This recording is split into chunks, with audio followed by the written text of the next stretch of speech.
idioma galego y ahí estaríamos. Vale, voy a intentar moverme lo más lento posible porque creo que la imagen se pixela y no quiero marearos. Entonces, estáis viendo, ¿no? Me parece ahora ya directamente la imagen de la torre y os quiero dar la bienvenida. Ya estamos justo al lado de la Torre de Hércules y comentaros que lo que vais a visitar es un monumento único en el mundo, porque no hay, ¿no? Otro faro construido en la antigüedad que permanezca, digamos, ¿no? Que gran parte de su construcción siga en pie y que además conserve esa función, ¿no? Que siga todas las noches iluminando la costa para la salvaguarda de los barcos. Así que estamos delante de algo único en el mundo, no tiene parangón, ¿no? No hay otro igual en ninguna parte del globo. Pero lógicamente lo que vemos hoy en día pues es un poco diferente, ¿no? A lo que veríamos en época romana. Normalmente tengo unas imágenes que me ayudan mucho a que visualicéis esto, pero bueno, voy a intentar explicarlo con palabras y que se entienda. Lo que estamos viendo es el resultado de una reforma del siglo XVIII, ¿no? Entonces hay una fachada principal que veis, no deja de ser una especie de cobertor, de funda, para lo que sería el núcleo romano original. La torre en su época romana, que estamos hablando del siglo I después de Cristo, lo cual ya os digo, el faro romano más antiguo del mundo que siga funcionando, y esto lo repetimos los coruñeses todos los días al levantarnos, ¿no? Nos manda la alcaldesa por bando municipal decirlo 3 veces, ¿no? Cuando nos levantamos, faro romano más antiguo del mundo en funcionamiento. De ese faro conservamos lo que es el núcleo interno, ¿no? Que luego lo vamos a ver a medida que vayamos subiendo por las escaleras, pero originalmente sería un poco diferente. Creemos que, en base a unas excavaciones que se han hecho, sería casi el doble de ancho, tendría por lo tanto otro muro, muy parecido a lo que podréis visitar, por ejemplo, en la Giralda, en Sevilla, ¿no? Un núcleo interno donde están las habitaciones, una pared exterior que estaría protegiendo toda la estructura y en el medio una rampa que haría todo el recorrido hasta la parte superior, ¿no? De esa torre, ya os digo, no se conservan ni ese muro externo, que sería la fachada original, ni la rampa, que se fue cayendo con el paso del tiempo. Vamos a subir un poco más a lo que sería la plataforma y allí os lo explico mejor. A ver, vamos a ver. Y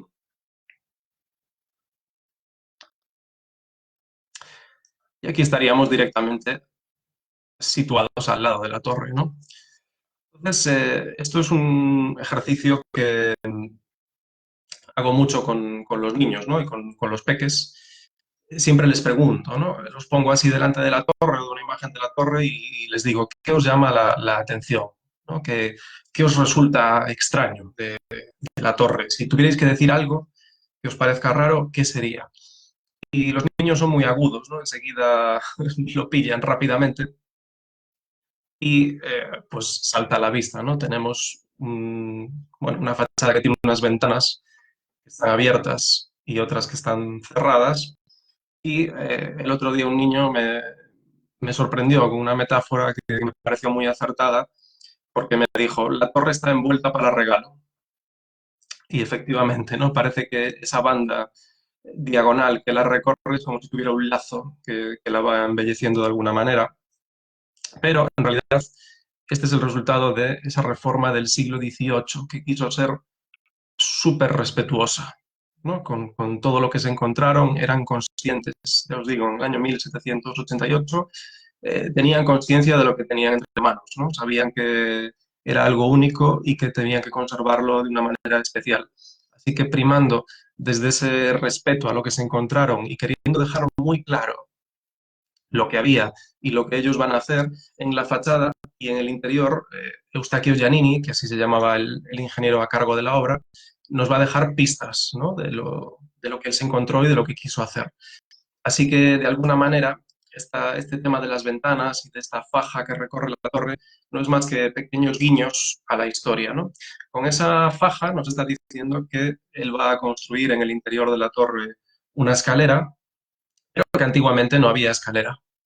sino que se subía por una rampa, ¿no? Seguramente había carros tirados por animales que iban subiendo por esa rampa para llevar los materiales necesarios para iluminar desde lo alto. Y el tema de las ventanas, pues no deja de ser las antiguas puertas, ¿no?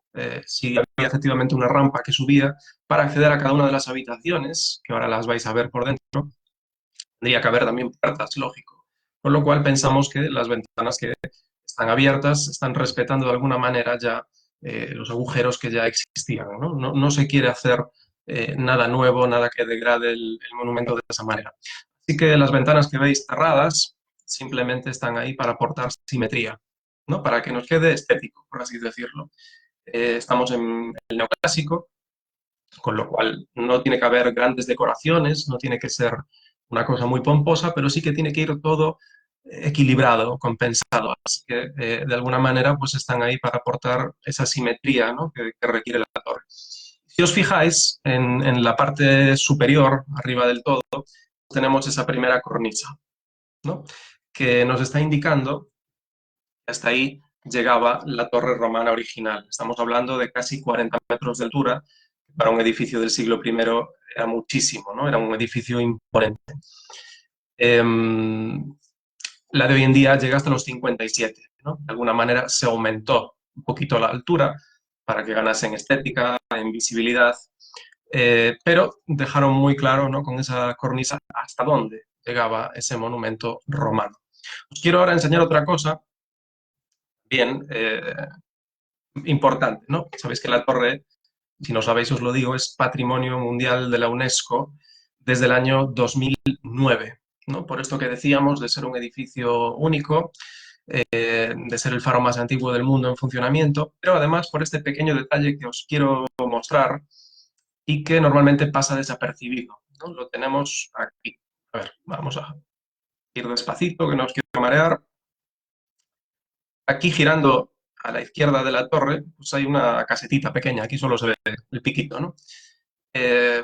Tenemos muchos grupos del inserso que van allí como locos buscando un baño y creen que es un baño, pero no lo es. Realmente es una caseta en el siglo XVIII, del siglo XVIII, que también se hace en esa obra de la restauración para proteger de alguna manera algo que ellos consideran único. Así que me voy a acercar hasta allí y os lo voy a enseñar. A través de un cristal, en esta caseta, podéis ver lo que sería la firma del arquitecto romano. Esto es algo muy, muy raro, porque en Roma, ya os digo, obviamente, pues, como ahora, ¿no?, va todo a nombre del alcalde y demás.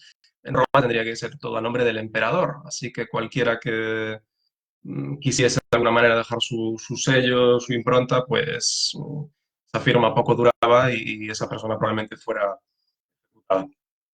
Bueno, pues este de alguna manera consiguió dejar su firma para la posteridad. Perdón por la imagen, porque ya sé que no es la mejor, está ahí a contraluz, pero bueno, os la traduzco yo, ¿no? Está dedicando de alguna manera la torre a Marte Augusto, que es el dios de la guerra para los romanos. Así que lo que pone ahí es Marte Augusto, sería la primera de las líneas, Cayo Eusebio Lupo, que es el nombre de ese arquitecto, y debajo, aunque no se ve muy bien, pone directamente arquitectus, ¿no? O sea, nos está dando una indicación muy clara de que él tiene algo que ver con esto. Y finaliza con XVO, que es una abreviatura de ex voto, en cumplimiento de una promesa, ¿no? Entonces yo pienso que de alguna manera encima de esta piedra la teoría es que había una estatua de bronce y, bueno, pues que estaría divinizada como si fuera ese dios Marte, ¿no? Ya os digo, es el de la guerra, y probablemente tuviera la cara del emperador. Así que está haciendo una ofrenda, ¿no?, una promesa de alguna manera, y yo creo que le está pidiendo a Marte que les ayude un poco a la conquista de los territorios del noroeste de España, y a cambio, pues, le pone esta dedicatoria a los pies de la torre, ¿no? De esa manera, pues, pide la ayuda de los dioses y del mismo modo, pues, deja ahí su nombre como quien no quiere la cosa para la posteridad. Esto es muy, muy raro, ¿no? No hay muchos monumentos de la antigüedad de los que se conozca el nombre del autor, y fue una de las razones clave para que la torre fuera declarada como Patrimonio Mundial. Volvamos ahora a donde estábamos. Y voy a intentar acercar aquí, porque quiero que os fijéis aquí en las puertas de Correa Corredoira, que son una mezcolanza. Bueno, yo he empezado así un poco intenso con la historia de la torre, eh, pero la torre también tiene un componente de leyenda, ¿no? Sabéis que es un edificio que está, pues eso, muy relacionado con la mitología clásica y demás. Y lógicamente es una torre que tiene nombre y apellido, ¿no? No es solamente el Faro de Coruña, que también, pero es la torre de Hércules, o sea, está asociada a uno de los grandes dioses de la antigüedad, ¿no? ¿Y por qué es esto? Bueno, pues si os vais en otras zonas del arco atlántico, si os vais a Cádiz, por ejemplo, también Hércules allí es protagonista y yo creo que lo que se hacía en la antigüedad era asociar de alguna manera a las ciudades pues con las divinidades para darles relevancia, ¿no? Para que fueran importantes y la gente tuviera ganas de ir de habitar esos pueblos. Entonces, bueno, Alfonso X el Sabio, ya lo dice el nombre, era un tío bastante espabilado y lo que hace es coger elementos de la cultura clásica y los mezcla de alguna manera y le sale esto, ¿no? Seguro que los más pequeños de la casa, o por lo menos los que sean coruñeses, conocen esto. Sabéis que Hércules, bueno, lo sabéis, os lo digo yo, y pues, la peli de dibujos animados con vuestros hijos estos días, que está muy bien, es hijo de un dios, que es Zeus, dios de los dioses, y de una mortal. Entonces, para probar, digamos, su valentía, ¿no? y su categoría como dios, tiene que hacer una serie de pruebas. En un principio son 10 los trabajos que tiene que hacer Hércules y hace trampa en 2, le mandan a hacer otros 2, ¿no? Con lo cual al final van a ser 12 pruebas. Una de esas pruebas consistía en perseguir a través del arco atlántico, como ya os digo, a un gigante llamado Gerión para robarle el ganado. Gerión era un rey muy poderoso y tenía un rebaño gigante, ¿no? Entonces el trabajo de Hércules consistía en eso. Pero mientras está realizando este trabajo se da cuenta de que este gigante tiene sometida a la población, de lo que todavía entonces no era Coruña. Así que decide pelear contra él. Lo hace durante 3 días y 3 noches. Finalmente lo vence y le corta la cabeza, que es la escena que tenemos, ya sé que no se ve muy bien, perdón por la calidad de la imagen, pero es la escena que tenemos aquí, ¿no? Está Hércules cortándole la cabeza al gigante. Dice la leyenda que usa esa cabeza como primera piedra, primer cimiento, para luego levantar una torre grande que conmemore su victoria, ¿no? Y que por eso en el escudo de la ciudad, en el escudo de Coruña, tenemos como elemento central pues la torre, no podría ser de otra manera. Tenemos una corona en la parte superior, estaríamos asociados a la monarquía, 4 conchas de vieira en los laterales, cada una de las provincias gallegas, y debajo de la torre algo que llama mucho la atención, ¿no? Que es una calavera con 2 huesos de tibia así cruzados. Mucha gente me pregunta si es que somos piratas. No es que seamos piratas, es que el escudo de la ciudad está haciendo referencia a esta leyenda que dice que Hércules habría peleado con un gigante, vencido, cortado su cabeza y enterrado debajo de la torre. Quedaos tranquilos porque todavía no ha aparecido la cabeza. En las excavaciones, mira que hemos buscado, hemos estado muchas horas allí y no ha salido la cabeza todavía. En cualquier caso, una vez que Hércules vence, decide fundar una ciudad alrededor de ese faro, ¿no? Que ha levantado de esa torre. Con lo cual, la primera persona que llega a poblarla es una chica muy bella, muy culta, educada, que se llama Crunia. Y Hércules se enamora perdidamente de ella. Así que decide darle a esa nueva población el nombre de esta chica. Va a pasar a ser Crunia, la ciudad. Y dice la leyenda que por evolución Crunia se va a convertir en Coruña.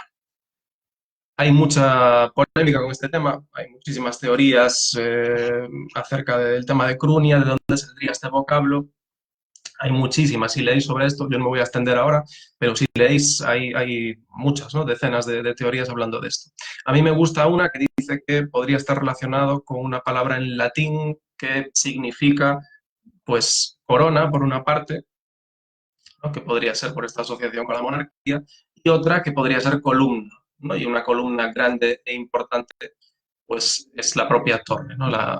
Yo creo que el topónimo puede estar haciendo referencia directamente al faro, ¿no? De hecho, durante la Edad Media, la ciudad pierde ese nombre y directamente se va a convertir en el Burgo del Faro, ¿no? El lugar donde hay un faro imponente, grande, que es notorio y que todo el mundo conoce. Vale, yo creo que por aquí hemos terminado, así que me voy ahora, en vez de entrar por esta puerta, que sería la principal, me voy a ir a las excavaciones arqueológicas que están abajo.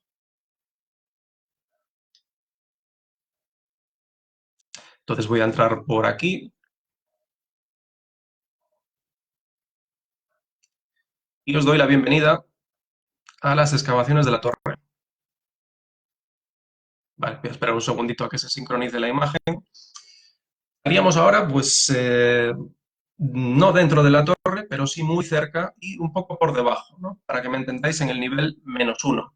Estas son unas excavaciones que dirigió en su día, en los años 90, el arqueólogo José María Bello, y que nos sirven a nosotros los guías, pues, de mucho para intentar explicarle a la gente cómo sería la torre originalmente, ¿no? De hecho, muchos datos de los que os voy a dar, pues, son datos extraídos de las excavaciones, de las conclusiones que aquí se sacan.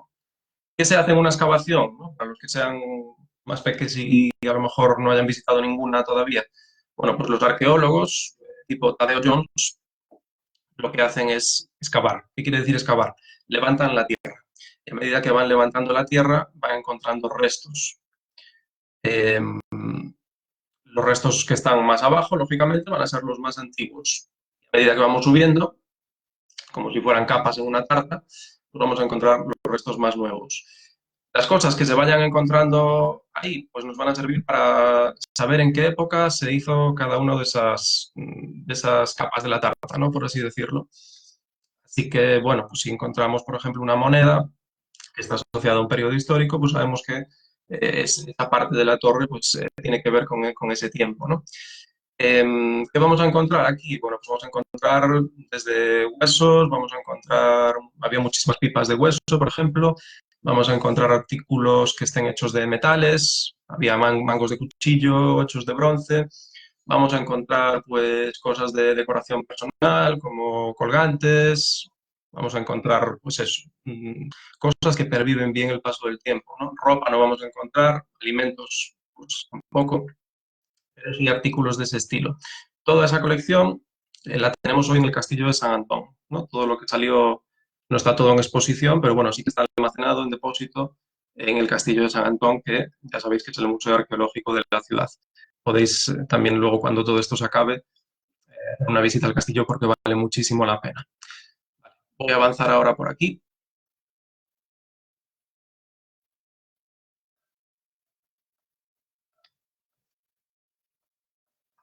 Y me voy a centrar aquí en esta pieza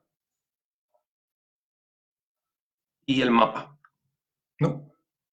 El mapa, si os fijáis, aunque está un poco a contraluz también, bueno, viene a representar lo que sería la situación del mundo cuando se construye la torre, ¿no? Entonces, si os fijáis bastante, hay una línea ahí de color naranja que va todo el rato ahí pegadita a la costa recorriéndola, ¿no? Estas eran las rutas de navegación que tenían los romanos en el siglo I después de Cristo. Ya os digo, casi nunca se separan de la costa, ¿no? Esto era porque la navegación en aquel momento, pues irse con un barco no era como ahora, ¿no? Era muchísimo más peligroso, tenían que parar más a menudo, era más complicado. De manera que siempre iban sin despegarse mucho de la costa para no perder la referencia de dónde estaban y poder parar más a menudo. Había que normalmente reabastecerse, reparar los barcos, tenían que descansar, ¿no? Los barcos iban con filas de remeros, o sea que, bueno, era muy cansado. Y pensamos que Coruña funcionaba un poco como una estación de servicio, para que me entendáis. Vosotros ahora, antes de iros de viaje, de coger el coche, pues, yo qué sé, comprobáis la presión de los neumáticos, le metéis gasolina al coche, lleváis alguna provisión también, por si queréis comer algo, beber, pues era un poco lo mismo, ¿no?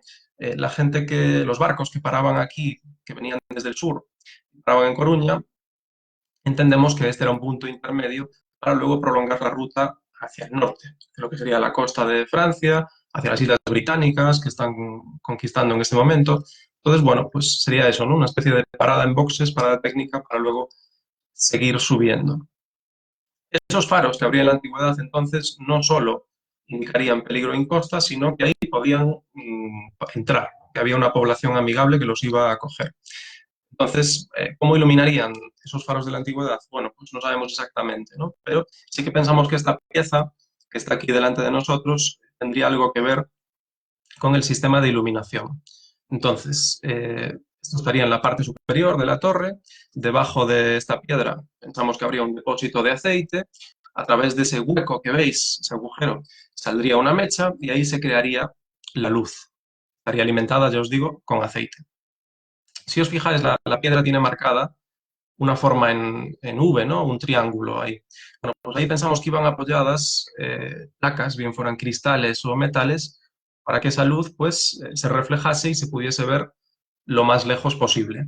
Vale, todo esto lógicamente es una teoría, no sabemos al 100% que el sistema fuese así, pero sí que es la teoría, la última teoría que manejamos, ¿no? Que esta sería parte de la linterna que estaría en la parte superior.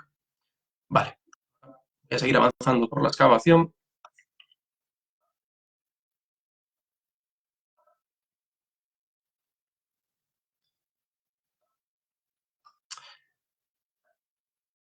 Y aquí podéis ver, o haceros una idea, voy a intentar situarlo lo más claro posible, porque no me coge toda la pantalla, yo creo que ahí.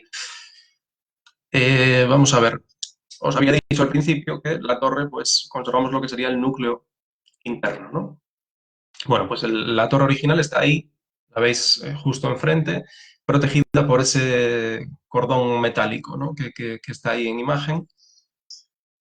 Serían los niveles de cimentación y luego, aunque no se vea muy claramente, hay, bueno, aquí un murito pequeño que está aquí marcado con un número, que es el número 10, no lo veis muy claro, pero yo sé que es el 10, que está ahí, y eso sería lo poco que queda del muro de fuera, ¿no?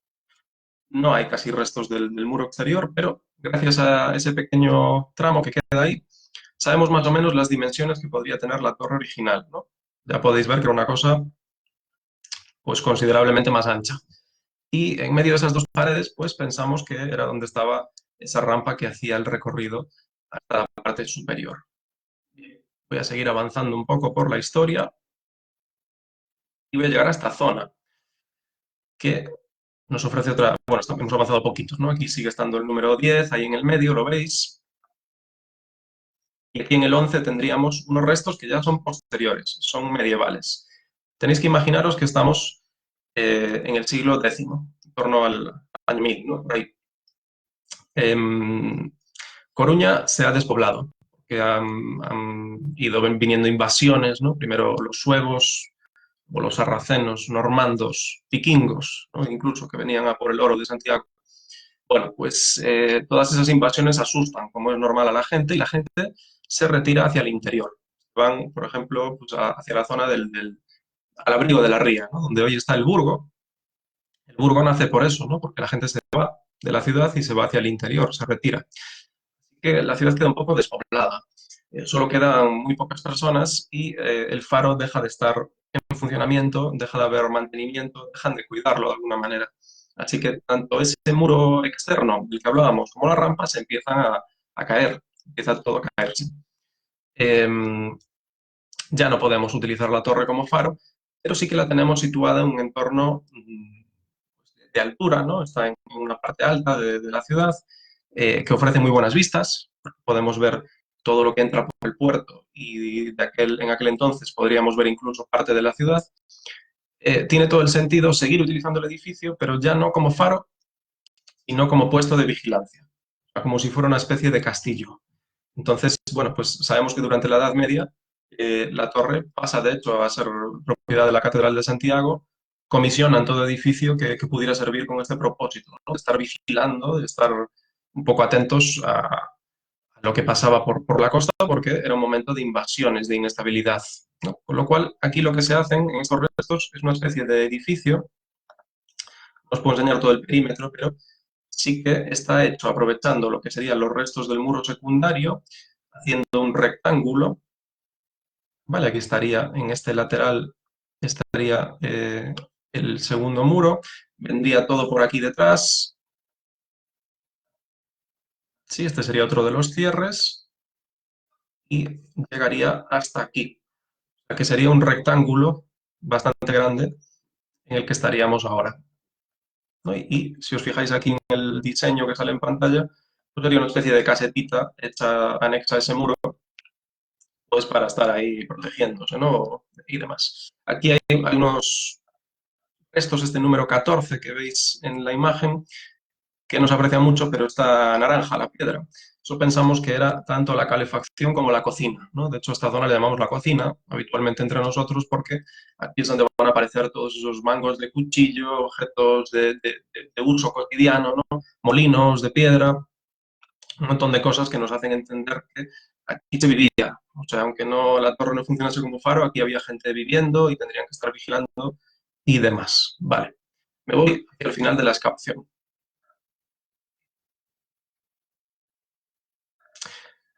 Y estamos en una zona que llamamos la cantera.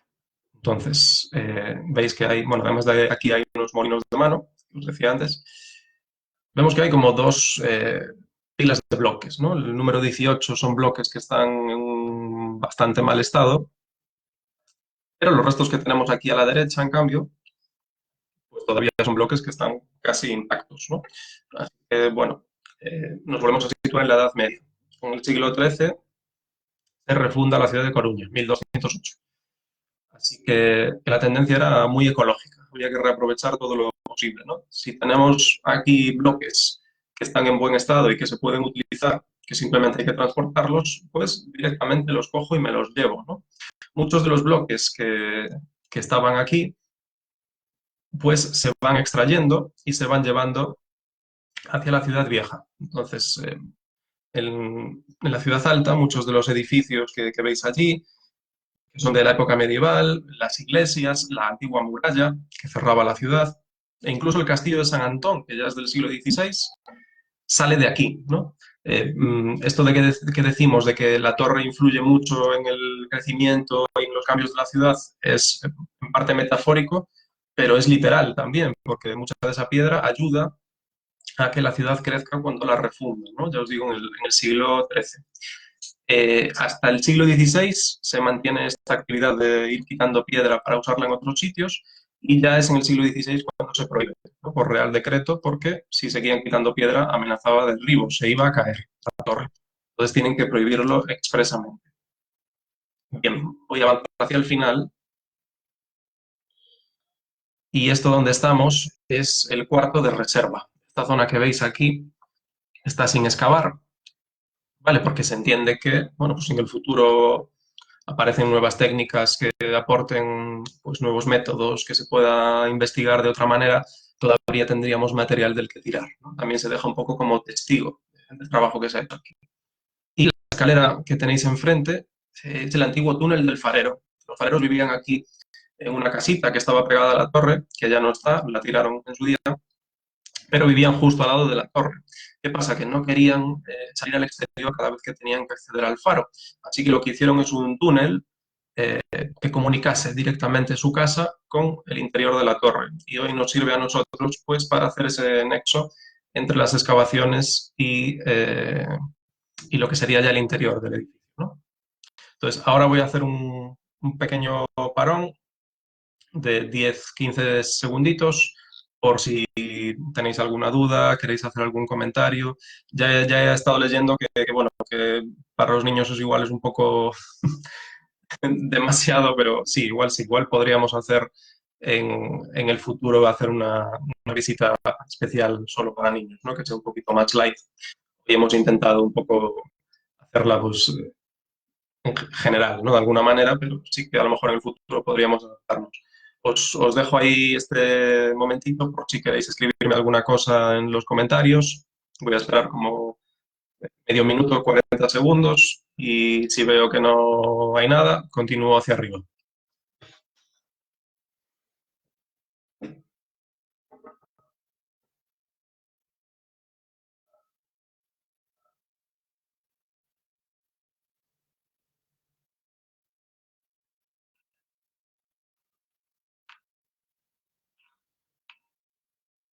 Bueno, estoy viendo que la mayoría son agradecimientos. Muchas gracias a vosotros. Estoy flipando, ¿no? con la respuesta que ha tenido la visita, más de 300 personas conectadas. Muchas gracias a vosotros. Vale, pues voy a seguir. Entonces, vale, voy a subir la escalera, espero que estéis en forma. Yo recomiendo un poco para combatir estos días de encierro, que a medida que vamos subiendo os levantéis vosotros y vayáis subiendo rodilla y rodilla alternativamente, así hacemos un poco de ejercicio. Me preguntan, a ver, aquí, ¿cuándo derribaron la casa del farero y por todo estaba? Mira, fue a mediados del siglo XX y estaba literalmente pegada. Luego, si buscas alguna imagen en Google, vas a verlo. O sea, estaba como por delante de la torre. Es un edificio que estuvo hasta hace bien poco, ¿no? Pero sí que, bueno, pues no se tenían en aquel entonces las medidas del respeto al patrimonio que tenemos hoy en día. Entonces, bueno, pues se hacían otro tipo de cosas, ¿no? Por ejemplo, el túnel del farero yo creo que hoy en día no se hubiera permitido hacer, porque no deja de ser una perforación en el muro romano, pero de aquella, pues, ya te digo, no había esas medidas protectoras del patrimonio. Me preguntan qué rey refundó. Vamos a ver, el rey que refunda Coruña es Alfonso IX, que da la Carta Puebla de la ciudad, y el rey que financia, entre comillas, de alguna manera la restauración, ¿no? Que da la orden de que se restaure en el siglo XVIII, es Carlos III. Las excavaciones, veo aquí, ¿cuándo comenzaron? En el año 92, si no me equivoco. Fue, pues eso, en los años 90, les cogió aquello del mar Egeo y yo creo que sé que el trabajo terminó, digamos, ya se abrió al público y demás en el 95, ¿no? Desde entonces estaría abierta, ¿no? La excavación. La piedra extraída era de la rampa, preguntáis. Pues es posible, claro, porque de la rampa sí que no hay restos materiales de los que podamos tirar y decir, pues iba por aquí, comenzaba en este punto, etcétera, etcétera, ¿no?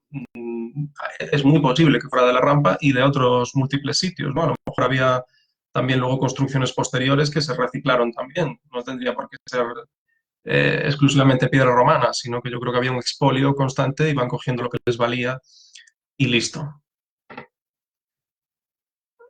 Bien, pues voy a seguir. Entonces, tenemos a una persona de Badajoz. De Badajoz era Eustaquio Giannini, que fue el que hizo la reforma de la torre. Bien, ¿estáis preparados para la subida? Pues venga, piernas arriba, que allí vamos. Vale, este sería, pues, ya os digo, el pasadizo que hizo el farero en aquella época, y este es el estado que tendría la torre justo antes de su restauración. Bueno, es bueno, una virtualización de alguna manera, no sé si estaba exactamente así, pero bueno, vemos que ya el muro secundario está prácticamente derruido y lo que queda de la rampa es una cicatriz, ¿no? Es una dramatización, por así decirlo, pero bueno, para que os hagáis una idea, ese sería el corazón de la torre, que es la parte que se conserva. Es decir, este es el núcleo que nosotros ahora estamos visitando. Entonces, esto que veis ya sería romano.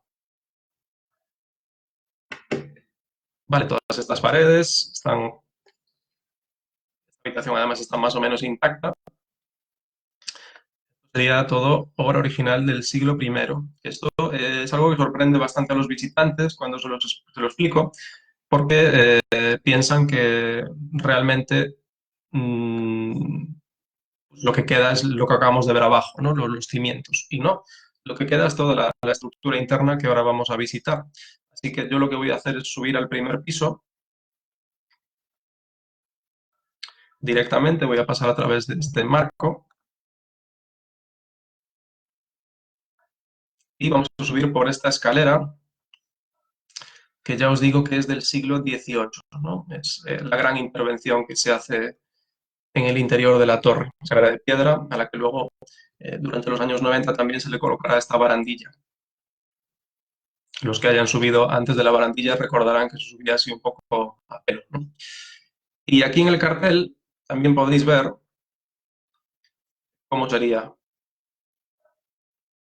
esa torre original romana, ¿no? Pues ese núcleo interno que ya os digo es el que se conserva, un muro exterior a unos 2 metros de distancia, que sería la fachada original, la rampa en el medio de esas dos paredes y arriba ese edificio circular que estaría protegiendo el fuego, ¿no? Ahí tendríamos que imaginar que estaría esa piedra que hemos visto en el inicio de la visita en las excavaciones. Bien, pues venga, yo ahora voy a subir y me voy al primer piso. Hemos subido por aquí, por esta escalera, ahí habría una habitación. Hacia el lado derecho de la escalera estaría la segunda habitación. Nosotros estamos en la tercera, estamos dentro de la tercera, que sería esta, y justo aquí estaría la cuarta. Y este esquema se repite todo el rato, ¿no? Entonces, tenemos 3 pisos, vamos a subir 3 pisos romanos, pero que son muy altos, con lo cual hay que pensar que es como 3 veces, ¿no? Lo que sería un piso en un edificio normal, y cada uno de ellos tiene 4 habitaciones, está dividido en 4 cámaras distintas. Eh, Cosas que yo extraigo, ¿no? de estos datos. Bueno, a mí me resulta curioso que se tomaran la molestia de dividir en habitaciones si solo se iba a usar esto como faro, ¿no?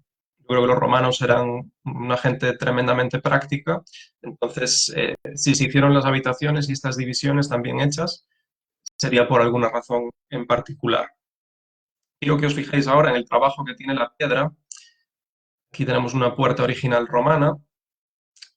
Realmente los bloques más grandes van en puertas y ventanas, ¿no? En los vanos, son los que soportan el peso. Entonces ahí tenemos ese arco, en el medio está la piedra clave, que es la que soporta toda la estructura, y tendríamos estos grandes bloques de granito que ya os digo que son los que soportan el peso.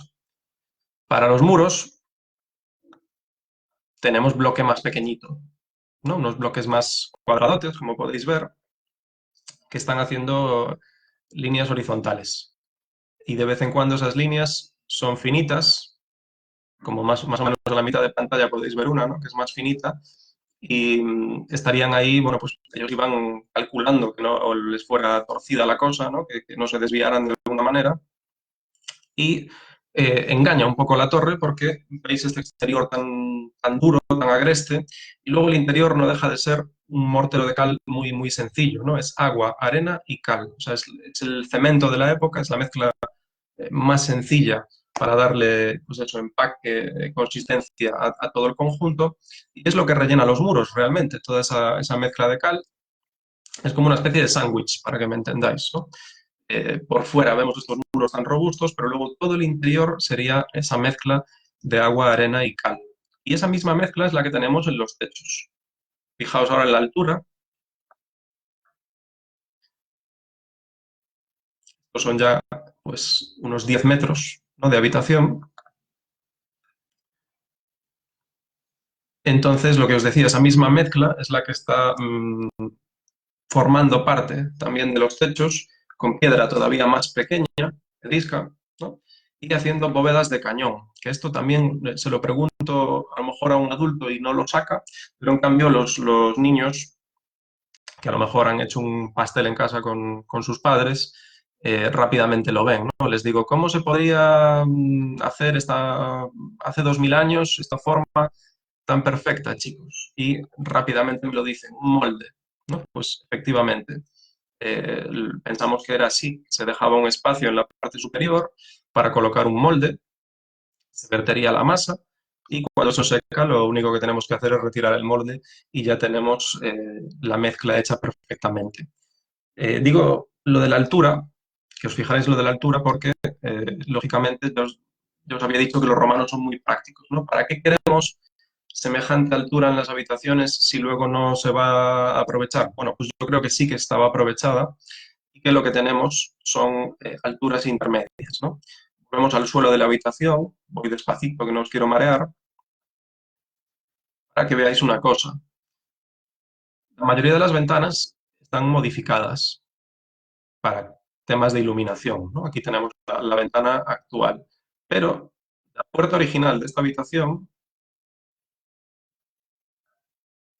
aquí, ¿vale? Esta sería eh, la entrada, por así decirlo, desde la rampa que iba por fuera hasta esta cámara. Y como veis está un poco por encima de lo que sería el suelo, ¿no? Porque nosotros tenemos el suelo aquí, pero la entrada la tenemos ahí. Entonces, yo, teniendo en cuenta todo esto, de que está dividido en habitaciones el interior, de que esas habitaciones además tienen unas medidas específicas que son, como en los campamentos romanos, el espacio que se usaba para poner camas y las armas. Tienen una altura considerable, que además las entradas, por así decirlo, no se corresponden con el suelo.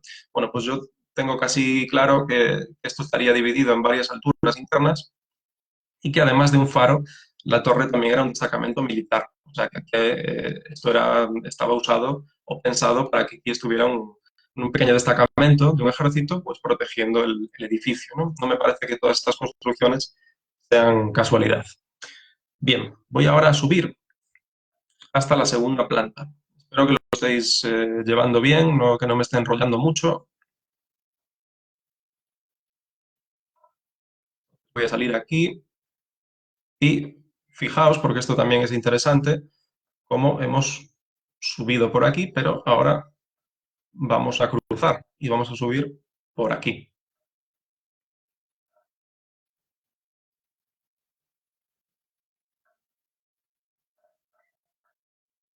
Mirad, porque me he ido demasiado arriba. Estamos en la segunda planta. Este sería el recorrido de la escalera y supongo que os llama la atención ahí la diferencia que hay entre las piedras, ¿no? Hay que hacer varias cosas en el siglo XVIII cuando se reforma la torre para poder introducir la escalera, ¿no? Tenéis que pensar que la torre es un cuerpo simétrico totalmente, o sea, si ponéis, lo plegáis por la mitad, pues va a coincidir exactamente. Y entonces hay que hacer ciertas modificaciones. Ya sabemos que la rampa iba por fuera, no por dentro.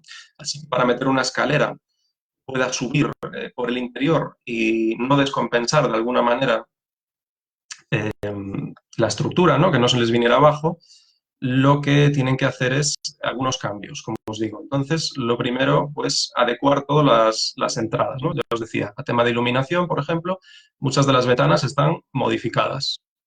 Aquí estaría el acceso original, como nos pasaba en el primer piso, y hemos modificado la ventana para que la luz entre a este nivel y a través de este pequeño ventanuco que hay ahí, en la parte inferior, la luz también nos va a entrar hacia la escalera. O sea que ya matamos dos pájaros de un tiro. Hay modificaciones también en lo que serían algunas de las puertas interiores, porque fijaos, aquí tendríamos la conexión entre estas dos habitaciones, ¿no? Aquí estaría la puerta romana original a vuestra derecha y han hecho un marco nuevo que nada tiene que ver con las puertas romanas para que coincida, para que sea más cómodo, para que coincida con el recorrido de la escalera. También se reforzaron algunos muros porque estaban un poquito deteriorados y lo más importante, se retiraron algunos de los techos. Lógicamente, para que suba la escalera hay que perforar, ¿no? Y esas modificaciones, aquí lo veis claramente, ¿no? Este es el arranque del techo que cubría esta habitación. Aquí lo que nos falta es el suelo. Así que todos esos cambios, Giannini los hace, ya os digo, como os decía al principio, con el máximo respeto, ¿no? A lo que él se encuentra, tiene claro que es algo único que tiene que preservar. Así que con una persona local, que era José Cornide, recogen todo en una documentación muy extensa, que además nos sirve a nosotros para tener muchos datos de lo que había antes y lo que se hizo. Y ya os digo, cuando hace las intervenciones, pues planifica una reforma que si la hiciéramos hoy en día sería moderna. Y estamos hablando del año 1790, ¿no? Pero esta restauración es tremenda, o sea, es que da gusto verla. Entonces, allí donde se tocó, quiso él dejar claro que era un cambio y que si nosotros vamos a quitar, bueno, un techo que ya no está y vamos a meter la escalera por ahí, tenemos que señalizarlo de alguna manera. Si vamos a hacer una nueva puerta que no se corresponde con las antiguas, tenemos que también marcarlo. Así que cuando vengáis a la torre, allí donde veáis una piedra negra, que yo no sé si ahora en la imagen se ven muy claras, pero ahí en el marco de la puerta se ven, eh, si veis una piedra de pizarra negra, como estas que están a la derecha de la imagen, significa que ahí hubo un cambio. Es decir, que eso no es original de la época romana. En el siglo XVIII sí intervino de alguna manera. Así que, ¿dónde van a aparecer las piedras negras? Pues van a aparecer aquí, ¿no? Que habíamos dicho, es una puerta que se modificó. ¿Dónde van a aparecer? Bueno, pues aunque no lo veáis, aquí abajo en el cambio entre el techo y lo que es la pared, también hay piedras de pizarra.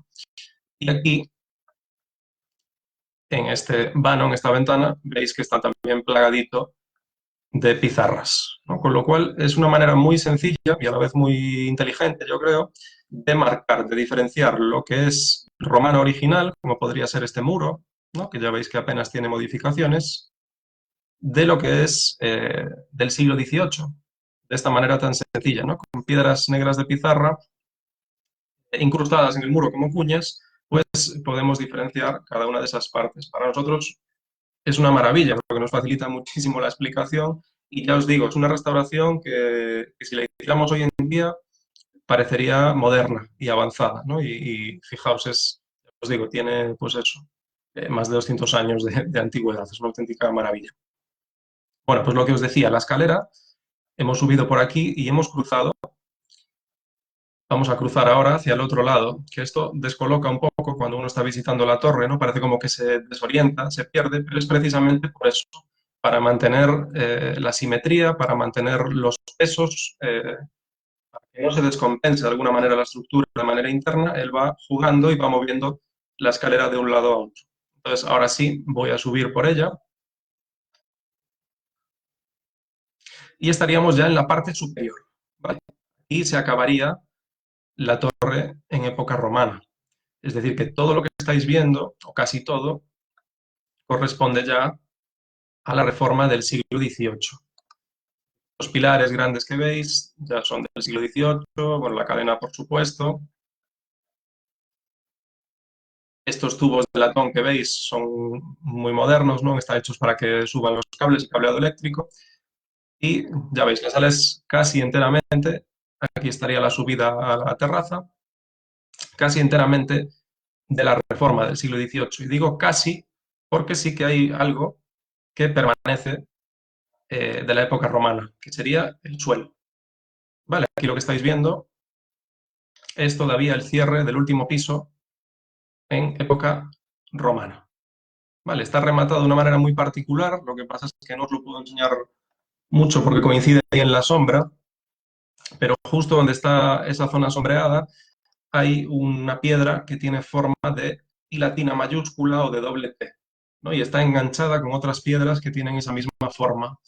A esto le llamamos la piedra antiterremoto, porque en teoría la torre está preparada para resistir un terremoto y de hecho resistió, ¿no? Durante el gran terremoto de Lisboa fue uno de los pocos edificios del noroeste peninsular que no se vio afectado.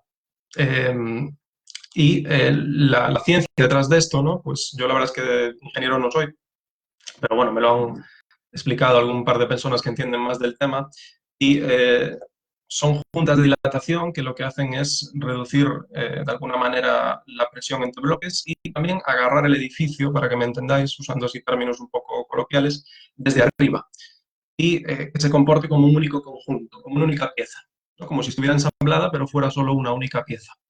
De esa manera, cuando hay vibraciones o hay algún tipo de desastre natural, pues el edificio, en vez de chocar unas partes contra otras, lo que hacen es vibrar como un único conjunto. Y de esa manera la torre pudo resistir al gran terremoto de Lisboa. Me cuentan además que si vais, por ejemplo, a Pompeya, que sabéis que allí, bueno, pues si habéis visto la película, incluso de sale Jon Snow, de Juego de Tronos, pasó un volcán, ¿no? Por encima de Pompeya y petrificó de alguna manera el asentamiento, el poblado. Me cuentan que las casas, muchas de las casas que todavía están en pie en Pompeya, tienen este mismo tipo de cierre en los techos. O sea que este juego de las dobles T's debe de dar resultado porque ahí está. ¿Qué más cosas curiosas? Bueno, pues, si os fijáis aquí, hay una marca en el suelo bastante curiosa, ¿no? Yo estoy convencido de que si la torre, además de ser un faro, pues eso, desde el siglo I, además tenía un componente militar, o sea, esto también era una torre defensiva desde el principio, pasarían muchísimas horas aquí, ¿no? La gente que estuviera trabajando destacada aquí, pasaría muchísimo tiempo, se aburrirían mucho.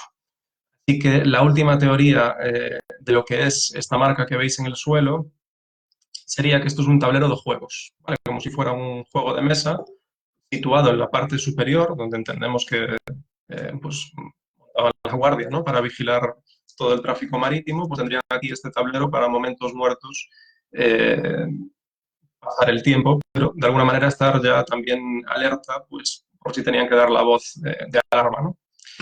Bien, ¿y qué más? Ya por último, en esta sala, lo que tenemos en este pilar,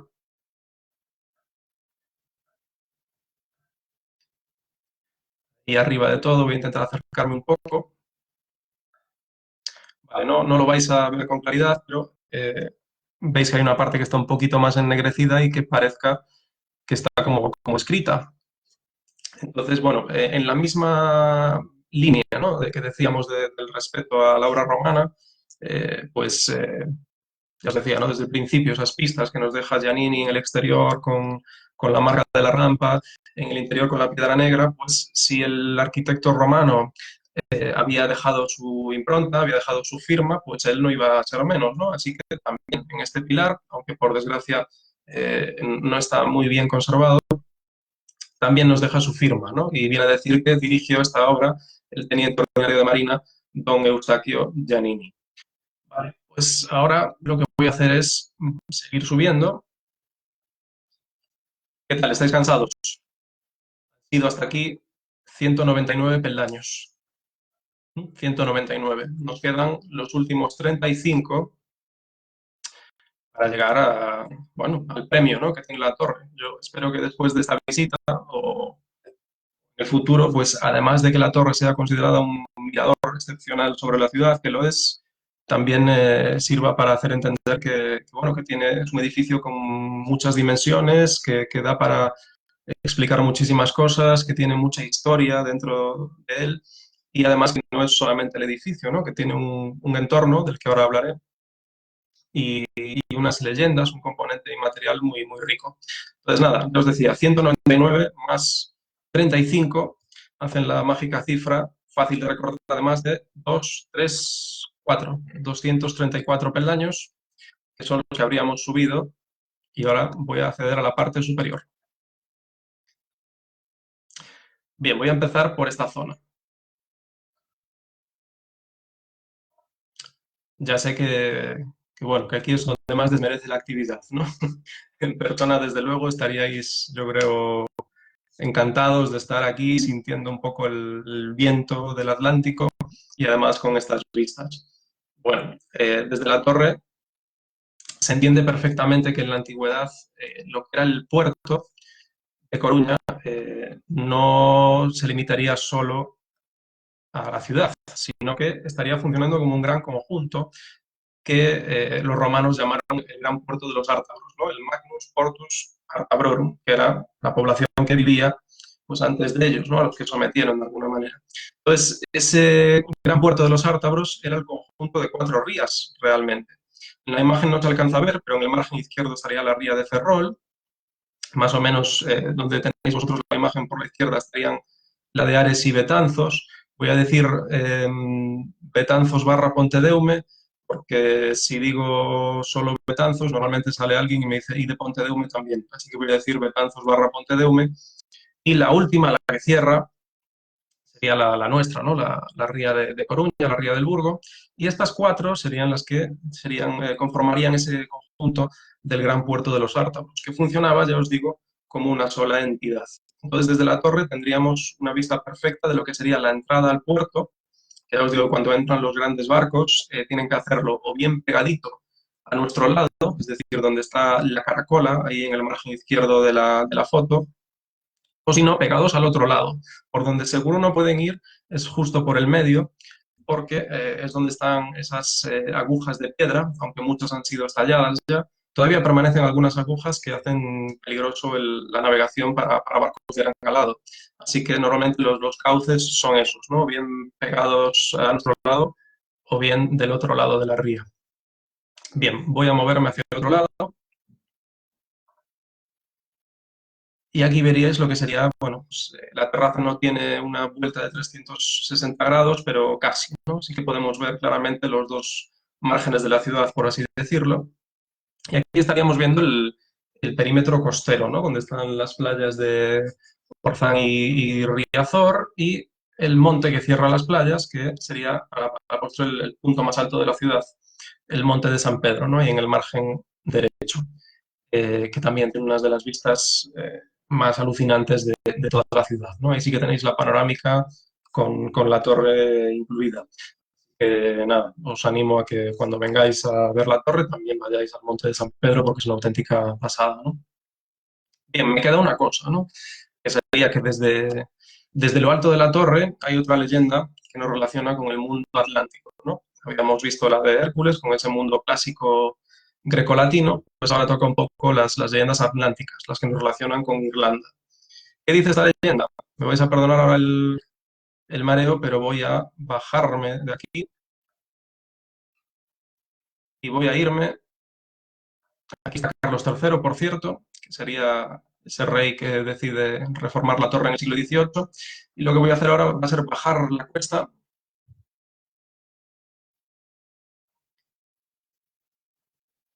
para reunirme con Breogán. Fogar de Breogán, sabéis que es personaje destacado bueno, de nuestra cultura, sale en el himno gallego, Fogar de Breogán.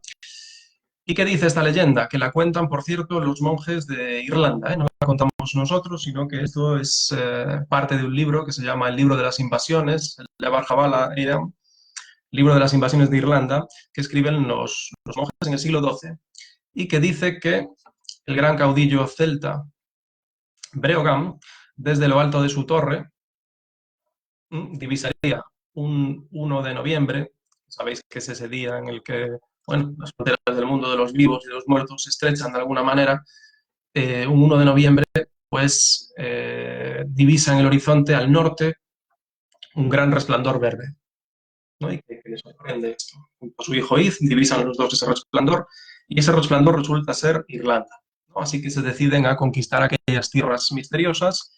Iz, que es su hijo, ya os digo, monta una expedición y parten hacia allí. A Iz, desgraciadamente, lo matan y mandan su cuerpo de vuelta a las costas de Brigantium. Así que Breogán entra en cólera y monta todavía un ejército mayor, solo que esta vez lo comandará su nieto Milespaine, ¿no?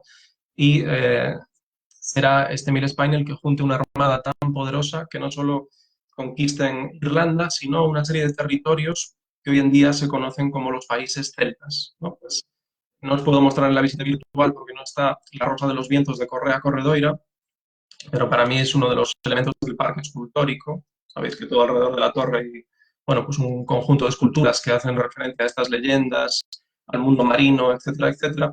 Para mí la Rosa de los Vientos es, si no mi preferida, del top 3, ¿no? Me gusta mucho. Están recogidas en la Rosa de los Vientos, los nombres en gaélico y los símbolos de cada una de estas naciones celtas. Así que tenemos, por ejemplo, la Concha de Vieira, que eso somos nosotros, Galicia, tenemos el trébol de Irlanda, tenemos la calavera, que hace referencia a Gerión, porque era rey de los tartesos, que sería un territorio que identificamos con el sur de la península ibérica. Tenemos el cardo de Escocia, tenemos el dragón, bueno, serpiente con alas, como lo queráis ver, de Gales. Tenemos el cáliz de Cornualles y tenemos la huella del armiño de la Bretaña francesa. Y el Triskel, perdón, también me olvidaba el Triskel, la isla de Man, ¿no? Serían esas las naciones que se consideran pues, que tienen un nexo cultural común, ¿no? Y esto no deja de ser, pues os digo, una leyenda, pero sí que es cierto que tuvo que haber intercambio comercial, ¿no? Lo decíamos desde el principio de la visita, ese eje atlántico que se movía para arriba y para abajo, conectaba desde el sur de la península hasta las islas británicas, yo creo que tuvo que haber ciertamente un intercambio comercial porque, hombre, algo en común con los británicos sí que tenemos, ¿no? En todo caso, aquí tenemos a Breogán, que es uno de los guardianes de la torre, ¿no? Está en modo guerrero, ahí lo veis con la espada, y es una de las esculturas que protege de alguna manera a la torre, ¿no? Por eso nos referimos a ellas como los guardianes. Bueno, pues estoy viendo en el cronómetro que hemos superado ya la hora de visita. Yo creo que os he dado ya suficiente paliza, así que lo que voy a hacer es invitaros lo primero a que nos visitéis. Recordad que las entradas se compran aquí, os lo voy a enseñar. Ahí. Esta es la oficina de turismo de la Torre, centro de interpretación también, donde solemos comenzar nuestras visitas guiadas en persona. Y ahí es donde veis adquirir vuestra entrada, incluso los días de acceso gratuito, porque la torre tiene un aforo limitado, ¿no? En el interior hay que protegerla, no caben muchas personas y para que la experiencia de la visita también sea lo más agradable posible, ese aforo es de 32 personas al mismo tiempo. No puede haber más y es algo que nos tomamos muy en serio y que cumplimos a rajatabla. Así que lo que hacemos aquí es asignar horas de entrada, ¿no? Uno retira su acceso con una hora marcada con antelación, de manera que, pues nada, simplemente coge su ticket y es personarse a esa misma hora directamente arriba en la entrada de la excavación, ¿no? Por ahí empezaría la visita. Tiene muchísimo más que ver la torre. Ya os digo que hay un parque de esculturas que comienza, por poner un punto, aquí en Caronte, ¿no? Que sería otro de los protectores. Sabéis que Caronte es el barquero que cruza del mundo de los vivos al mundo de los muertos, y es lo que hace Hércules en uno de sus trabajos. Pero todo el entorno merece muchísimo la pena. Yo os invito a que os perdáis dando un paseo sin mirar el reloj por todo el entorno y descubriréis lugares que tienen muchísimo encanto y cada uno tiene muchísimas cosas que aportar. Entonces me voy a ir, por ejemplo, ahora, por poner un punto, voy a ir para aquí para que lo admiremos un poco, a ver si consigo llegar.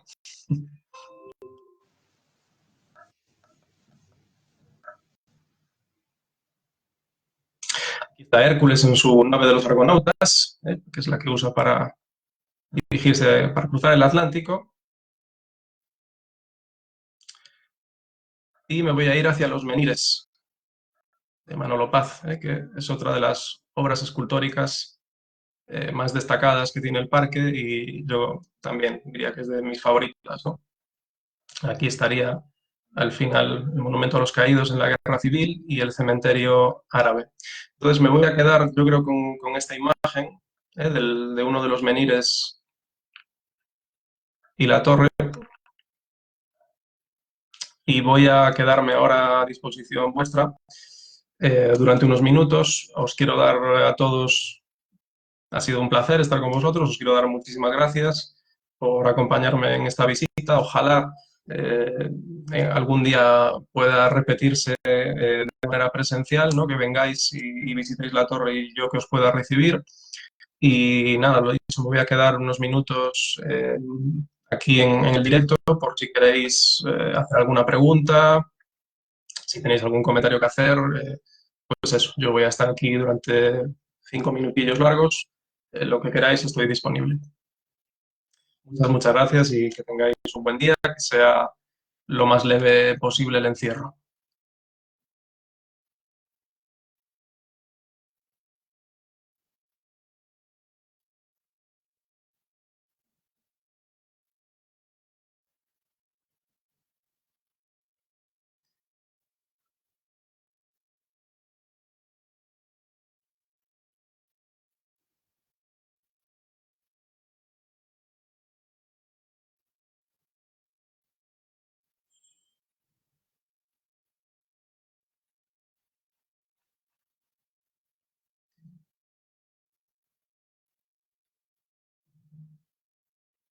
A ver, estoy leyendo aquí qué representa, cuál es la historia tras los menires. Bueno, sabéis que los menires y en general la cultura de las piedras hincadas es la manera que tenían de expresarse de alguna manera, de construir lugares de culto nuestros antepasados, ¿no? Ya desde el megalitismo, dólmenes, menires, el tema piedra hincada es algo muy presente. El tema detrás de los menires de Coruña es que, en teoría, toda esta zona que rodea la torre de Punta Arminia, pues tendría algo que ver con ese culto precristiano, ¿no? que se hacía a las piedras, y entonces están situados en una zona que nosotros, o que consideraron en su momento, que podría tener relación con ese tipo de culto.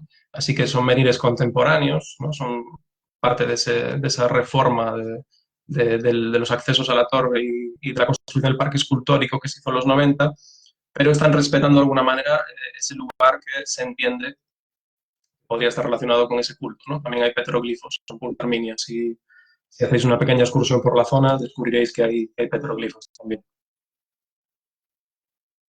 A ver, sigo leyendo, que hay muchos. Cuando se acabe todo esto, deberías convocar una visita presencial. Pues sí, la convoco ya inmediatamente. Venid, venid todos, que estaré encantados de recibiros.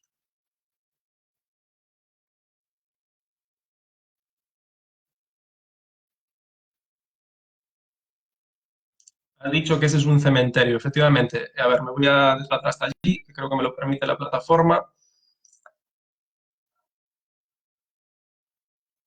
Este sería el monumento a los fusilados durante la Guerra Civil. Sabéis que, bueno, pues, desgraciadamente se llevan a cabo estos fusilamientos y esto se conoce como el Campo de la Rata, que ya sé que no es un nombre muy simpático, porque era en este sitio, ¿no? Donde se hacían esos fusilamientos. Y aquí abajo, a ver si me deja llegar hasta allí la plataforma,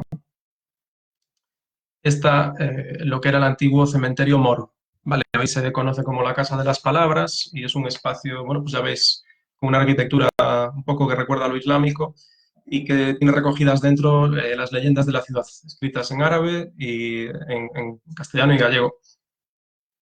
Antiguamente era el lugar donde se enterraba a los árabes también, a los caídos en la guerra civil, pegaditos al mar, pues este era el emplazamiento, ¿no? Se conoce de hecho como cementerio moro. ¿Vas a repetirla? Bueno, pues en directo me comprometí a hacer una para los peques, o sea que yo creo que es cuestión de hablarlo con quien tiene que ordenar, pero sí, podemos estudiar repetirla. De hecho, tengo a dos compañeras ya que quieren participar también en este proyecto y yo creo que durante esta semana pues tendremos novedades y seguramente haremos más. Va a quedar guardada en algún sitio para poder verla. Sí, en teoría vamos a compartirla, si Facebook nos deja. Yo ahora intentaré no ser muy manazas y tocar el botón que no debo. Le voy a intentar dar al botón de guardar para que quede en el perfil disponible para que la podáis visualizar en cualquier momento.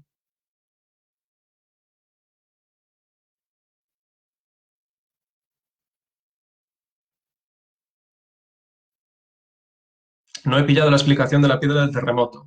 Bueno, quizás es mi laguna más grande, porque ya digo que no soy ingeniero, pero no deja de ser una junta de dilatación que lo que hace es reducir las presiones, digamos, entre los bloques, lo que hace que no se choquen entre sí en caso de un evento sísmico, ¿no? Si hubiera un terremoto, pues que se comporte de la manera más tranquila posible, digamos, el edificio durante ese episodio, durante esas vibraciones.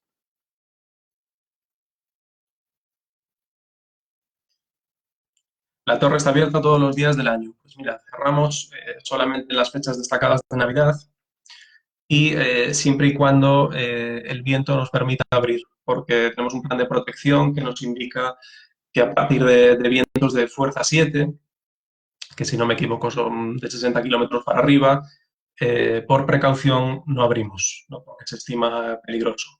Entonces, quitando esos casos en el que el plan de protección nos indica que no podemos abrir, en teoría abrimos todos los días del año hasta las 5:30 en invierno y hasta las 8:30 en verano. El punto de venta de los tickets cierra siempre un cuarto de hora antes, ¿no? O sea que hay que coger la entrada o bien a las 5:15 como última entrada o a las 8:15 en verano. Nos has dejado con ganas de visitarla en persona, pues esa era la intención, ¿no? Me alegro mucho de que haya sido así, de que si de esto sale que solamente una persona le entra en ganas de ver la torre, pues ya habrá valido la pena. Muchas gracias.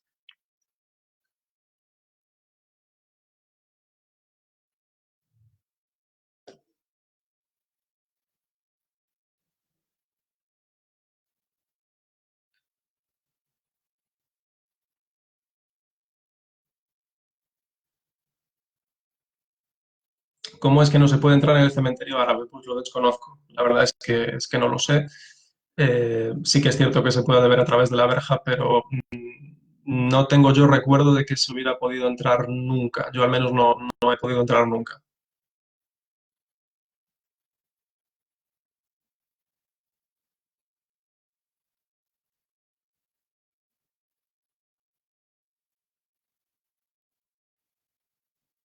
Bueno, pues yo creo que esto ha sido todo. De nuevo, muchísimas gracias y anunciaremos más novedades durante esta semana. Me alegro muchísimo de que os haya gustado. Un saludo.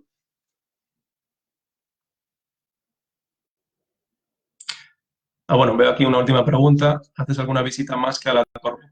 Bueno, yo soy guía turístico de la ciudad. También participo en las visitas que hace el concello, o sea que si coinciden, me podéis ver también en esas visitas. Venga, un saludo y buenos días a todos, que sea lo más leve posible esta situación en la que estamos. Muchas gracias.